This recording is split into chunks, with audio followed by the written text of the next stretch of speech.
చెయ్యైనా తగలి పెట్టుకుంటాను, కానీ అతని చెయ్యి మాత్రం నా ఒంటి మీద పట్టానికి నేను ఒప్పుకోను. ఇప్పుడు ఈ అలంకరణ అంతా ఎందుకు? నా ఇష్టం. నా సరదా కోసం నేను చేస్తున్నాను. నువ్వు ఎవడికో ఎక్కడో సైట్ ఇప్పిస్తానని డబ్బులు తీసుకుని హ్యాండ్ ఇచ్చావంట. నేను ఎంతో మందికి హ్యాండ్ ఇచ్చాను, అందులో వీడెవడో. అయినా దాని గురించి రేపు మాట్లాడదాంలే. ఈరోజు కొంచెం బిజీగా ఉన్నాను. నువ్వెంత బిజీగా ఉన్నా ఇప్పుడే రావాలి, లేదనుకో మేమే నీ దగ్గర రావాల్సి వస్తుంది. శోభనం కావాలన్నావు కదా, ఎప్పుడో పెళ్ళైనోడివి, ఇప్పుడు శోభనం అంటే ఏం బాగుంటుంది చెప్పు. అందుకే మళ్ళీ పెళ్లి చేద్దామని తీసుకొచ్చాను. ఒంటి నిండా ఈ గాయాలేంటి? ఏమైంది? ఏం చెప్పమంటారాంటీ, దెబ్బలు తగిలితే తగిలాయి గాని రాత్రి మీ అల్లుడు సాహసం చేసి ఒక చిన్న పిల్లని కిడ్నాపర్ల బారి నుండి కాపాడాడు. సార్ పంపించారు మేడం. ఆఫీస్కి వెళ్తూ రాఘవేంద్ర స్వామి గుడిలో పాప పేరు మీద పూజ జరిపించారంట. ఈ ప్రసాదం మీకు ఇమ్మన్నారు మేడం.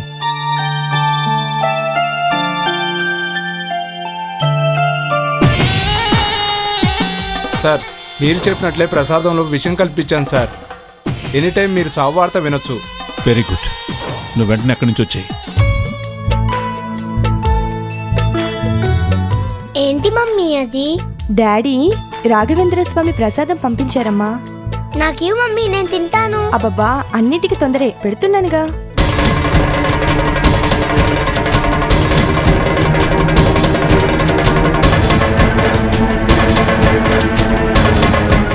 తొందరగా పెట్టు మమ్మీ. పెడుతున్నానురా.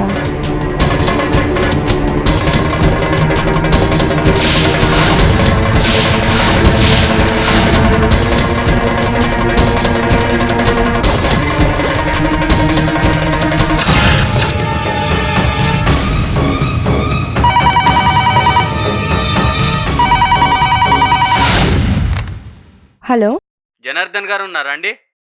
రాంగ్ నెంబర్ అండి.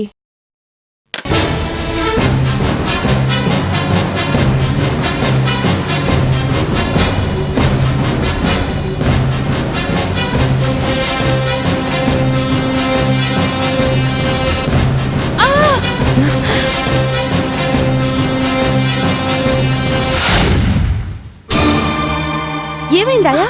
వేడిపాలు పడ్డాయమ్మా. అయ్యో,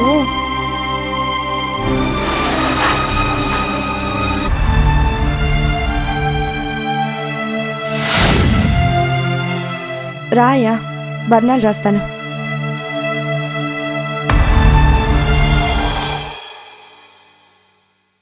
ఇప్పుడెలా ఉందాయా? పర్వాలేదమ్మా, బాగానే ఉంది. తగ్గేంత వరకు నువ్వు మళ్ళీ కిచెన్లోకి వెళ్ళొద్దు. సరేనమ్మా. మమ్మీ, ఉమ్, నాకు ప్రసాదం పెట్టలేదు. అక్కడుందిగా, వెళ్ళి తీసుకో. నువ్వే తినిపించాలి. బా సరే, వెళ్ళి తీసుకురా, తినిపిస్తాను.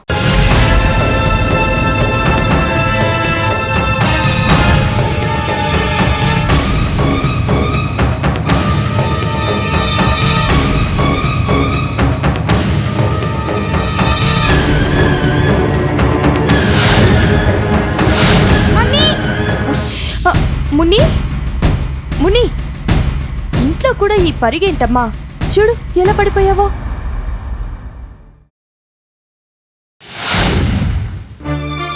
ప్రసాదం కింద పడిపోయిందని బాధపడుతున్నావా? డాడీకి ఫోన్ చేసి సాయంత్రం ఇంటికొచ్చేటప్పుడు తెమ్మని చెప్దాం, సరేనా? లే. హలో భార్గవి, నా కోసం ఒక కాంట్రాక్టర్ వస్తా అన్నాడు, అతను వచ్చాడా? లేదండి, కాంట్రాక్టర్ ఎవరూ రాలేదు, గాని ఒక అతను వచ్చి మీరు పంపించిన ప్రసాదం ఇచ్చి వెళ్ళాడు. నేను ప్రసాదం పంపించానా? నో, నేనే ప్రసాదం పంపించలేదు. భార్గవి, నేను ఇప్పుడే వస్తున్నాను. ఆ ప్రసాదం ఎవరు తినదు.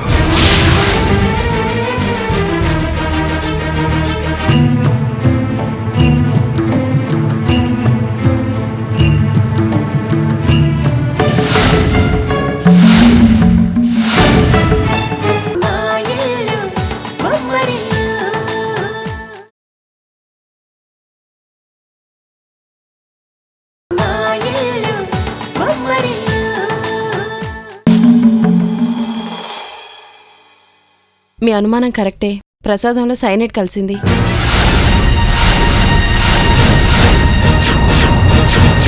ఈ సైనైడ్ ఎంత ప్రమాదకరమైనదంటే బాడీలోకి వెళ్ళిన వెంటనే క్షణాల్లో ప్రాణాలు తీసేస్తుంది. అనుమానంతో తీసుకొచ్చి చాలా మంచి పని చేశారు. ఇదిగోండి రిపోర్ట్స్. ఎంత పెద్ద గండం తప్పింది. ఆ రాఘవేంద్ర స్వామి పేరున ప్రసాదం వచ్చినందుకు నిజంగా ఆయనే వచ్చి పాపని కాపాడారు. ఇంతకీ ఆ ప్రసాదం పంపించింది ఎవరై ఉంటారు? అదే అర్థం కావట్లేదు. పోనీ మీకు శత్రువులు ఎవరైనా ఉన్నారా?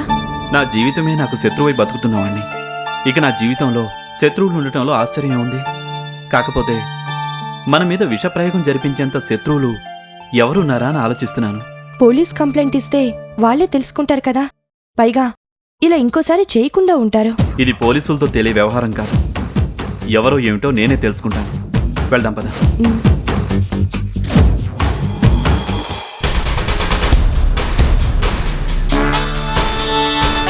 మీరంతా వేస్ట్ అయ్యారు. చిన్నపిల్లకి విషయం పెట్టి చంపడం చేత కాలేదు, పేరుకు మాత్రం పెద్ద రౌడీలు. ఏం చేయమంటారు సార్? మీరు చెప్పినట్టే విషం కలిపిన ప్రసాదం ఇచ్చాను. వాళ్ళు తినకపోతే నేనేం చేయను? వాడు చెప్పింది కరెక్టే సార్. మనం ఆ రాఘవేంద్ర స్వామి పేరు మీద ప్రసాదం పంపించి తప్పు చేశామేమో. ఎందుకంటే మామూలుగా పంపించుంటే తినేసేవాళ్ళేమో. అయినా దేవుడి పేరు మీద పంపించాం కాబట్టి ఆ దేవుడే కాపాడాడేమో. అనుకున్నది జరగలేదని నాకు పిచ్చెక్కుతుంటే మధ్యలో నీ సోది కబుర్లు చెప్పకు. అనుకున్నది అనుకున్నట్టు జరిగితే కానీ నాకు మనశ్శాంతి ఉండదు. మరి ఇప్పుడు ఏం చేద్దాం సార్? కిడ్నాప్.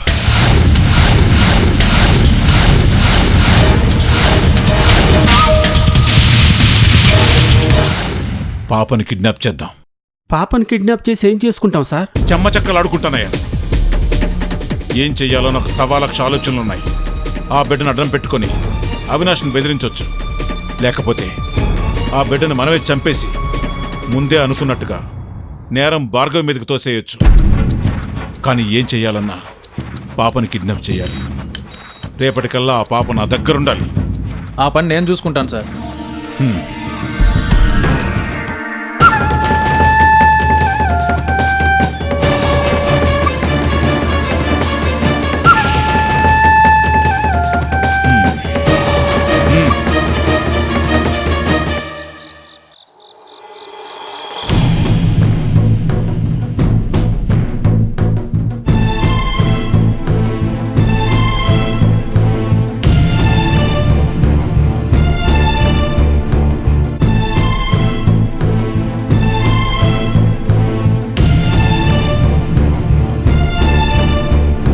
మీ అనుమానం కరెక్టే. ప్రసాదంలో సైనైడ్ కలిసింది.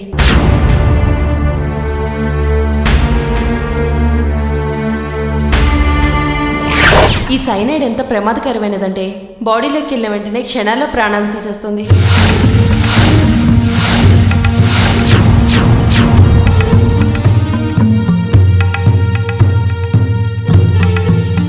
మమ్మీ మమ్మీ, డాడీ నువ్వు కలిసి ప్రసాదం ఎక్కడికి తీసుకెళ్లారు? ప్రసాదంలో ఎవరో మందు కలిపారమ్మా. అందుకే ల్యాబ్లో టెస్ట్ చేయించడానికి తీసుకెళ్ళాం. ఈ మధ్యన బూచాళ్ళు ప్రసాదాల్లో మందు కలిపి చిన్నపిల్లలకి ఇస్తున్నారట. నీకు ఎవరు ఏమిచ్చినా తీసుకోవద్దే. అలాగే మమ్మీ. ఏంటి భార్గవి, మీరు ఇంకా ఆ విషయం మర్చిపోలేదా? ఎలా మర్చిపోమ్మంటారో? మీరు సమయానికి ఫోన్ చేశారు కాబట్టి సరిపోయింది. లేకపోయుంటే ఎంత ప్రమాదం జరుగుండేది. అసలు మీరు ఫోన్ చేయకముందే పాపకి ప్రసాదం ఇచ్చుండాల్సింది. ఆ భగవంతుని లీలో లేకపోతే అనుకోకుండా ఇలా జరిగిందో తెలియదు గాని సరిగ్గా అప్పుడే ఆయా చేతి మీద వేడిపాలు పోసుకోవడం, ఇంతలో పాప ప్రసాదం తీసుకురాబోయి కింద పడిపోవడం, ఇంతలో మీరు ఫోన్ చేసి చెప్పడం, జరిగిందంతా గుర్తొస్తుంటే భయం వేస్తోంది. ఇంతకీ ఆ ప్రసాదం ఎవరు పంపించుంటారు? ఏమో భార్గవి, ఎంత ఆలోచించినా నాకు ఎవరి మీద అనుమానం కలగటం లేదు. అసలు నాకు శత్రువులు ఎవరున్నారు కూడా అర్థం కావట్లేదు. పోలీస్ కంప్లైంట్ ఇస్తే సరిపోతుంది కదా. మీరు దేనికోసం ఆలోచిస్తున్నారో అర్థం కావట్లేదు. నిర్లక్ష్యం చేస్తే ఇలాంటి సంఘటనే మళ్ళీ ఇంకొకటి జరగొచ్చండి. పోలీసులు మాత్రం ఏం చేస్తారు? మీకెవరి మీద నా అనుమానం ఉందా అని అడుగుతారు. దానికి సమాధానం చెప్పాలంటే మన శత్రువులు ఎవరో తెలుసుకోవాలి కదా. ప్రస్తుతానికి నేను అదే పనిలో ఉన్నాను.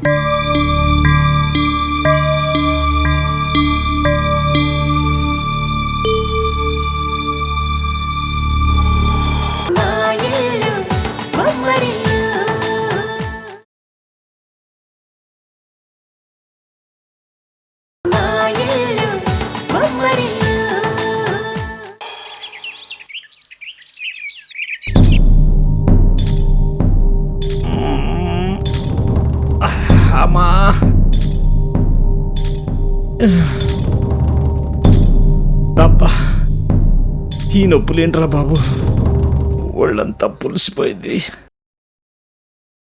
ఈ ఆస్తి సంగతి తర్వాత, ముందు ఆ ఇన్స్పెక్టర్ సంగతి చూడాలి. లేకపోతే ఛాన్స్ దొరికినప్పుడల్లా ఇలాగే తీసుకెళ్ళి కుమ్మేస్తుంది. అమ్మా,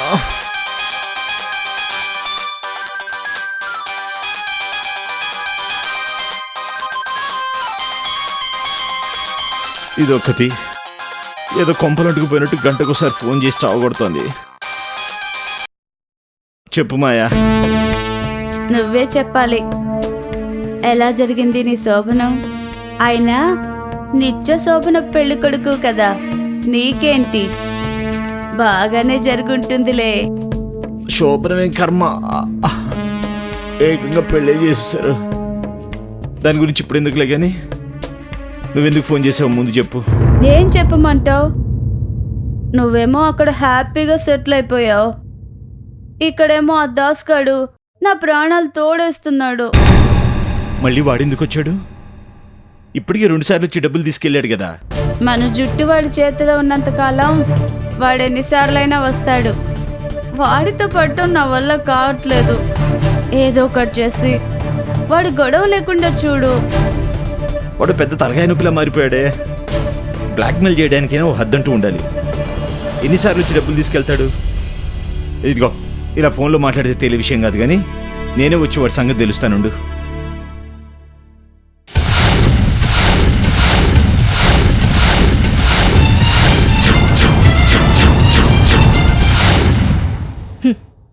తాడిని తన్నేవాడు ఒకడుంటే వాడి తలని తన్నేవాడు ఇంకొకడు ఉంటాడంటారు. నిజమే కదా? ఇక్కడ మీరు బ్లాక్మెయిల్ చేసి బాగానే డబ్బు తీసుకెళ్తున్నారు, కానీ ఏం లాభం? మిమ్మల్ని బ్లాక్మెయిల్ చేసే వాళ్ళకి పోస్తున్నారు. కష్టపడకుండా సంపాదించింది ఎప్పటికీ మిగలదు. ఎలా వచ్చింది అలాగే పోతుంది. ఏంటే నీతులు చెప్తున్నావా? నువ్వు పెళ్ళంగా ఉన్నప్పుడే నీ మాట వినలేదు, ఇప్పుడు ఎలా వింటాననుకున్నావే? ఒకవేళ నేను ఇక్కడ ఉన్నంతకాలం నా పెళ్ళంగా ఉండడానికి నువ్వు ఒప్పుకునుంటే నీ మాట వినుండేవాణ్ణి, కానీ పాటించుండేవాణ్ణి కాదులే. చెడిపోవాలని రాసి పెట్టినప్పుడు ఎవ్వరూ మంచి మాటలు వినరు. అయినా మీలాంటి రాక్షసుడికి భారీగా ఉండకూడదని నిర్ణయించుకున్నాక మీరెలా పోతే నాకేంటి?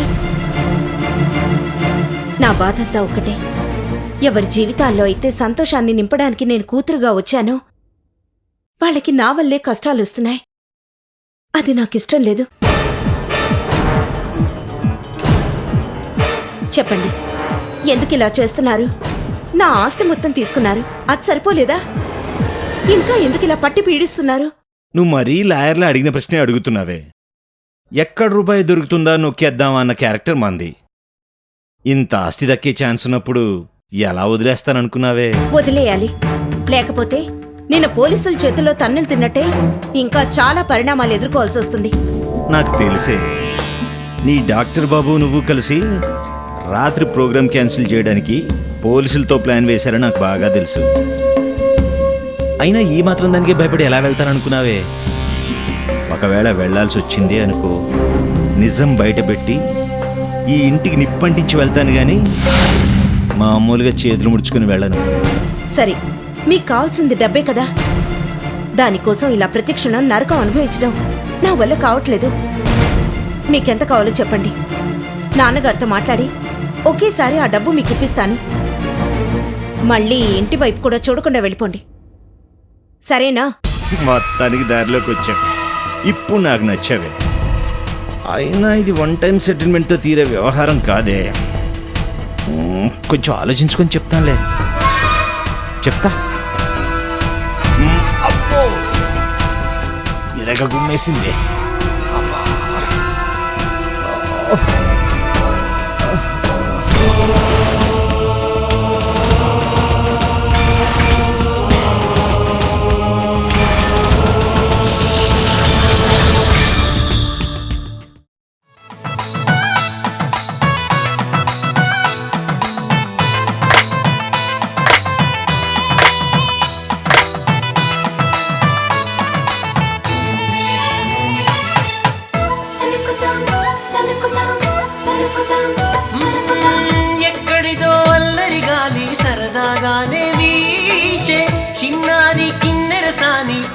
అందాలేమో చూసి ఈ వాగు చూపంత సంద్రాలపై వేగా నీటిలో నాకుంది తొలి ప్రేమలా మా ఇల్లు బొమ్మలు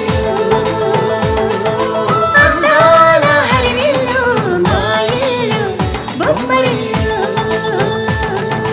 చల్లు చల్లు విరిజల్లు ఆకాశాన చిరుజల్లు తుళ్ళి తుళ్ళి పొదరిల్లు పక్కున నవ్వే తరనిల్లు మా ఇల్లు బొమ్మలు